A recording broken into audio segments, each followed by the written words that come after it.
राधे राधे दोस्तों, हमारे चैनल में आप सभी का स्वागत है। दोस्तों, हम जानेंगे पौराणिक कथा के अनुसार लंकापति रावण की पत्नी मंदोदरी पूर्व जन्म में माता पार्वती के श्राप की वजह से मेढक बन गई थी। इस वजह से उन्हें मिला था श्राप। चलिए दोस्तों, हम जानते हैं और कैसे हुई थी रावण से उनका विवाह।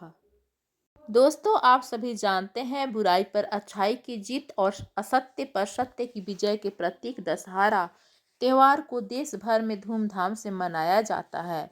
दोस्तों, विजयादशमी को मनाने को लेकर दो पौराणिक कथाएं प्रचलित हैं।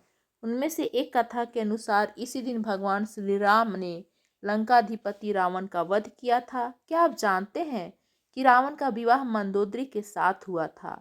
पूर्व जन्म में मंदोदरी एक श्राप की वजह से मेढक बन गई थी। यह श्राप उन्हें माता पार्वती द्वारा दिया गया था। आइए जानते हैं मंदोदरी के मेढक बनने और उसके बाद लंकाधीश रावण से होने वाले विवाह की कथा।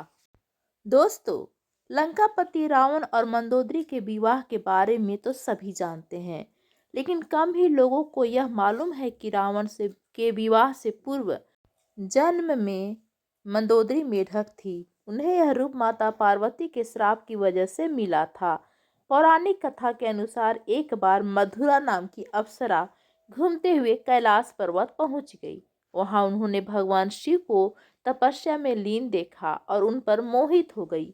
इस वजह से मधुरा ने भगवान भोले को आकर्षित करने का प्रयत्न किया। इसी दौरान वहां माता पार्वती आ गईं और उन्हें मधुरा पर क्रोध आ गया। आवेश में उन्होंने मधुरा को 12 साल तक मेढक बनकर कुएं में रहने का श्राप दे दिया। इसी बीच भगवान शिव की तंद्रा टूटी और उन्होंने माता पार्वती जी को मनाने की कोशिश की, लेकिन वे नहीं मानी। उन्होंने मधुरा से कहा कि वह अपना श्राप तो वापस नहीं लेंगी, लेकिन अगर वह कठोर तप करती है तो उन अपने वास्तविक रूप में वापस आ सकती हैं। माँ पार्वती द्वारा दिखाए गए मार्ग के बाद मधुरा ने लंबे वक्त तक कठोर तप किया।